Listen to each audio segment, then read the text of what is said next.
Good morning, everybody. I'm Kristi Noem, the United States Secretary of Homeland Security. And it's been about 7 months now since President Trump and his administration have been working to make America safe again.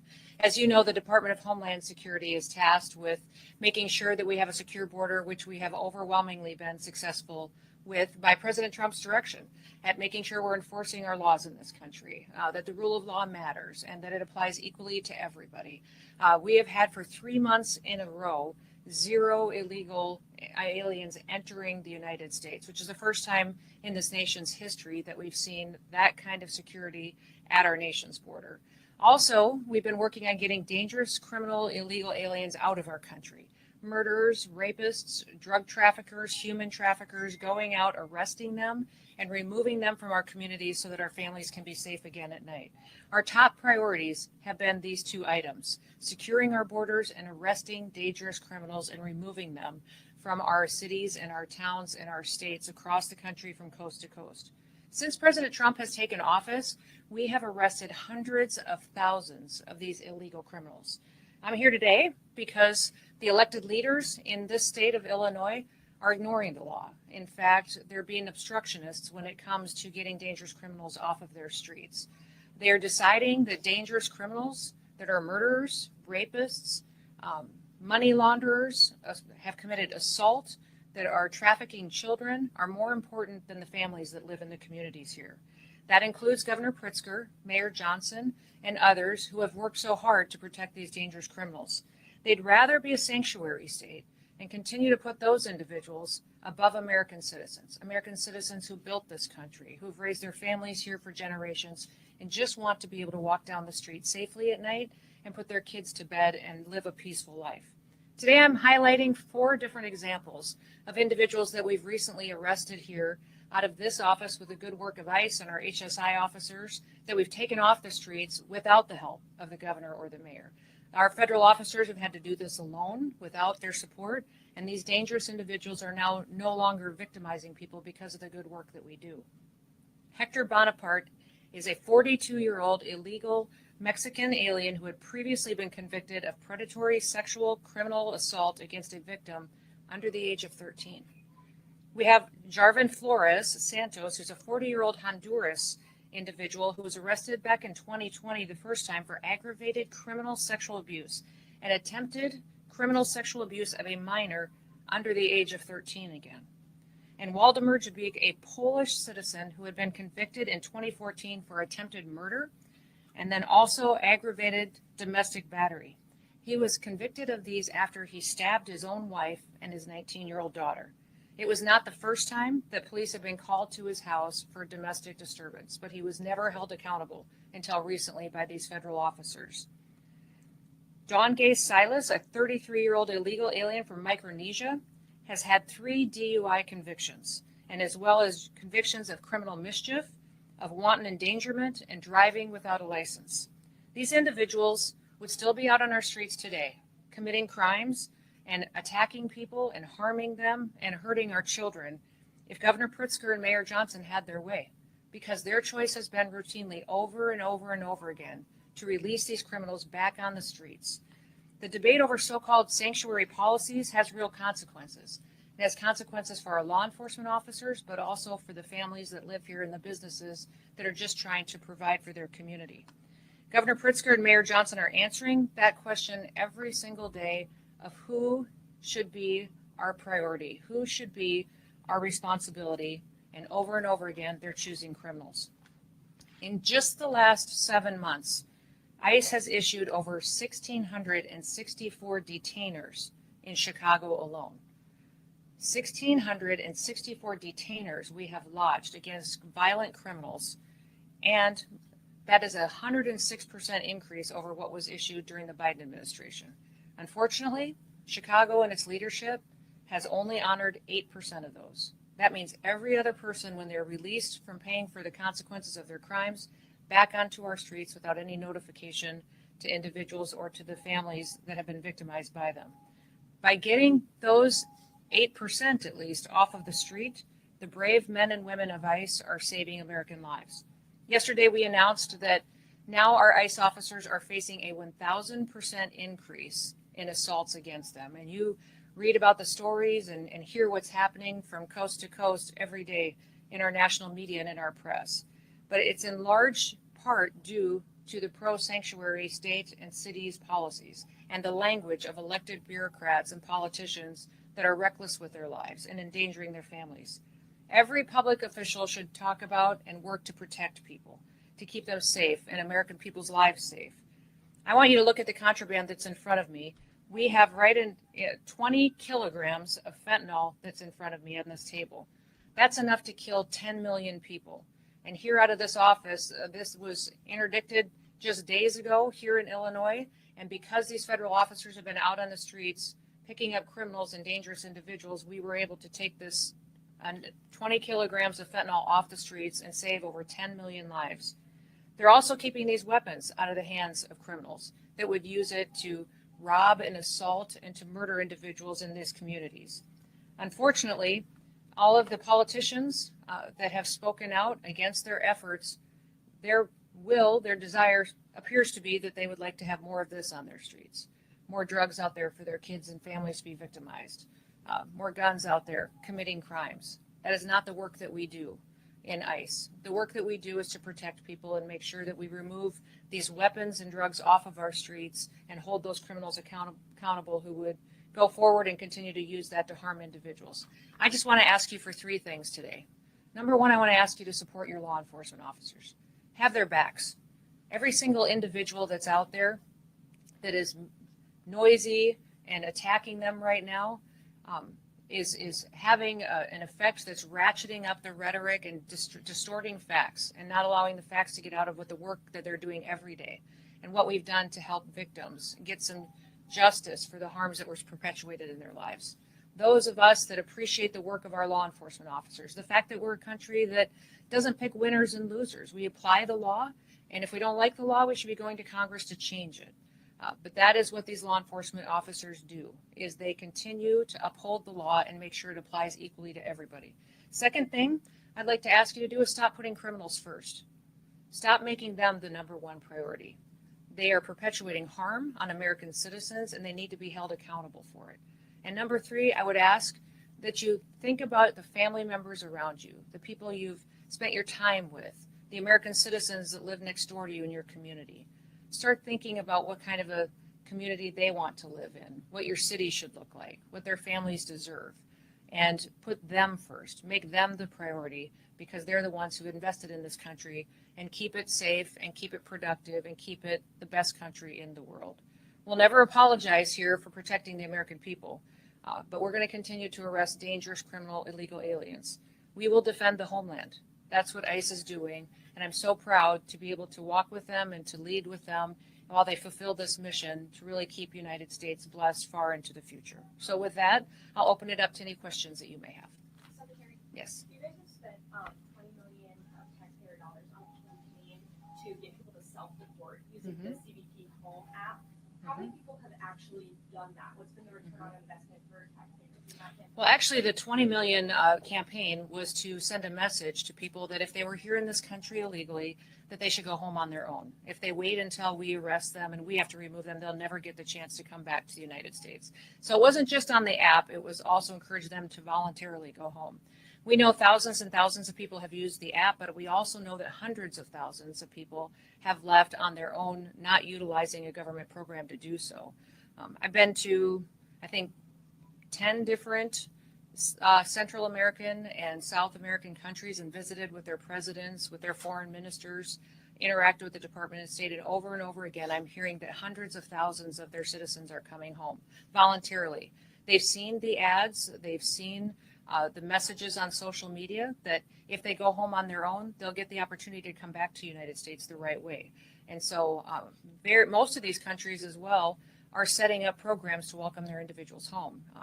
They have housing loan programs that they're setting up. They're allowing them to have food assistance for several months. Several of the countries I've recently visited with are training individuals and workers to come home because their economy has a need for those individuals. So sending that message has been extremely helpful in making sure that people know that here we're going to enforce our laws and that there's a right way to come to this country. And you're going to be allowed to do that if you voluntarily leave. Do you have current comprehensive numbers specifically We can get it for you, but each specific country has given it to us along the way. But I would say we believe over 1 million people have gone home on their own. Since the CBP Home Act? Since we have started this administration, yes. But we've arrested hundreds of thousands that have gone through our system. Yep. Secretary, as of July 27th, you've got the contraband display here. Mhm. You're talking about the worst of the worst criminal illegal aliens. Mhm. As of the 27th, this is ICE data analyzed by track, 71% of current ICE detainees have no criminal convictions. That's not true. Of those that do, Charges and convictions, over 70% of them have pending charges against them or criminal convictions. So the others all have final removal orders, which means they're eligible to go back home. are minor crimes, they're not violent crimes, and I'm just wondering, why are so many other people besides the worst of the worst getting swept up in this? Nobody's getting swept up. We're running targeted enforcement operations across the country. And using our case files and our information to know who is a criminal in this country that needs to be removed and who has a final removal order. Nothing's changed. Huh? What's wrong with that targeting? What's wrong with our targeting? Yeah, why are so many other people who are just here to work and they're following the law? They're not following the law if they're here illegally. There's a right way to come to this country. And so, Yes, but they're following criminal laws. You're talking about criminals, sir. yes, I'm talking about criminals in these situations, absolutely. But we also have every situation where we have those that have final removal orders need to go home because their due process is over and they have their paperwork and they're ready to travel. So that has been the priority since the very beginning. Nothing has changed, and over 70% of these individuals that we have gone out and arrested and removed from the country have had those pending charges and criminal convictions against them. That has always been the goal of the president. What Yes. is your policy specifically about identification of masks for ICE agents? Are they being told they do not have to identify themselves? ICE is always wearing something that identifies them, who they are, and what operation they're out on. I would say that they wear masks at times to protect their identities from dangerous situations. The leadership teams, we leave that up to them to discern what's necessary in certain situations. And with the rise in violence that we continue to see against these officers, with that 1,000% increase, it's making sure that they are safe while they do this job and that they get home to their families at night too is incredibly important. Because you're understanding they are identifying themselves. Yes, In some cases where they're not wearing identification. I would like to see that because they have identification, they have gone into situations, and when they have been out looking for these dangerous criminals and have been verbally identifying themselves, and if there is a mask required, it's for their safety because of the situation that they're encountering. One more question. Like that? Secretary, Yeah. you mentioned that it's been harder to work with officials in Illinois because of the way the government functions, but you're also on a mission to hire thousands more ICE officers and detain folks who are in Illinois. So how are you doing that, hiring people within the state or people that are willing to work in the state, and where are those folks going? Yeah, the response has been overwhelming. Part of the big, beautiful bill that President Trump advocated for allocated to us the resources to hire 10,000 new ICE officers. We have had that open for less than a week, and we have over 80,000 applicants for those jobs.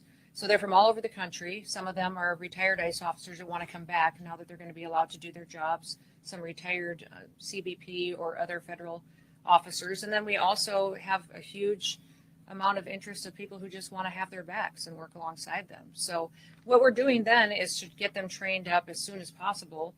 We'll be training them through our federal academy, but we're also going to stand up some pilot areas of where people can train closer to their homes. If we have a lot of officers that have signed up and have offers from the federal government, we may do a training right here closer to home so they're not away from their families for so long. So that's being worked out as we see where the final offers are coming from. Do you know how long that training will last? Because normally it was taking about a year, so how would you get those folks? Yeah, expedited? Yeah, it'll be within weeks because we're going to give them credit for what they already know. If they're former law enforcement, they already have training and certifications that we will honor and look at. They'll still go through testing. They'll still go through drug testing and physical tests and all of that.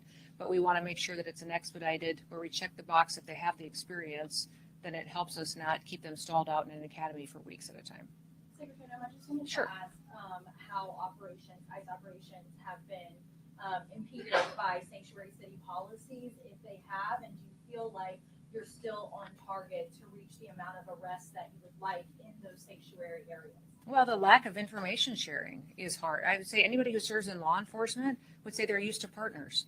They're used to being able to call up a local law enforcement officer, a sheriff, a highway patrol officer, and say, hey, do you have any information on this individual that is a murderer that's been cited in your city? That's not happening in Illinois. And when we're calling on those most dangerous individuals, when they're being released from your prisons, they're not even letting us know, not honoring our detainers. When we lodge a detainer against someone, it's when you let that person out of jail who's been paying the consequences, let us know so that we can pick them up and get them out of the country. Illinois is not partnering with us on that, which is very, very difficult when we know that those dangerous criminals are going to run free.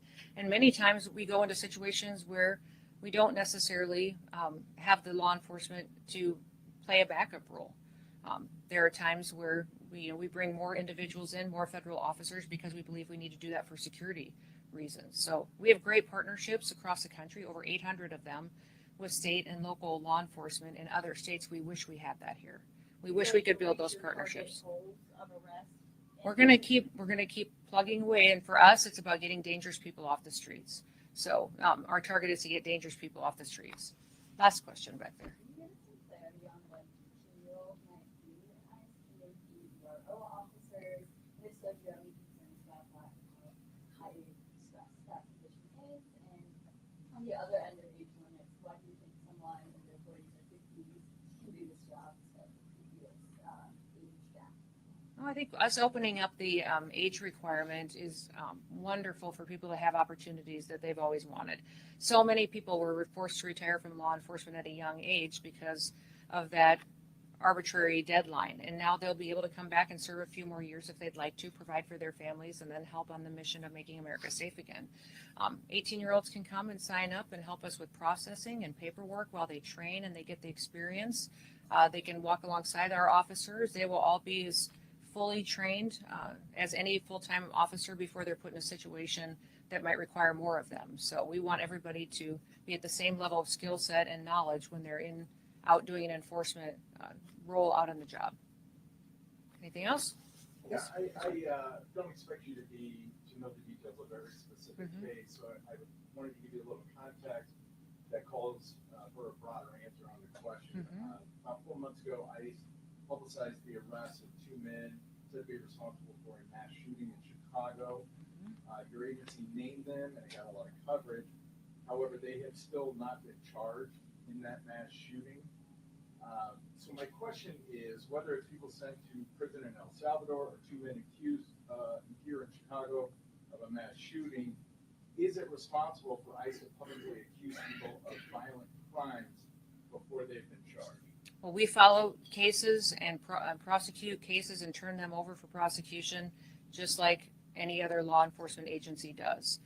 So when we sweep up somebody who's committed an act of violence like that and turn it over, that is public information that is out there. And people need to know who is perpetuating these crimes. And we continue building cases then on who they're affiliated with. Is there further dangers? Our investigators are some of the best in the country that are out there making sure that not only is that person now incarcerated, but who are they affiliated with that could be another danger that we need to continue to look at. So even if they haven't been officially charged? I would say we follow the exact same process every federal agency does, every state agency does for law enforcement. So we have not changed our methods or how we handle cases or how we even communicate about them than we have since the very beginning, or how the Biden administration did, or the Obama administration. We do it exactly the same. What I wish is you guys would talk about the victims more. How many people were shot in that mass shooting? How many people were victimized? How are their families doing? You all spend so much time talking about the poor justice for these criminals that are harming individuals every single day, and you don't even think twice to go talk to a mom who's now lived for a year and a half without her daughter. Go talk to somebody and see how they're doing, trying to get their kids to school, not sure if they're safe. So I would encourage you to remember that there's always victims in these situations, and many times you're focusing on the one who made them a victim. Thank you. You guys have a good day.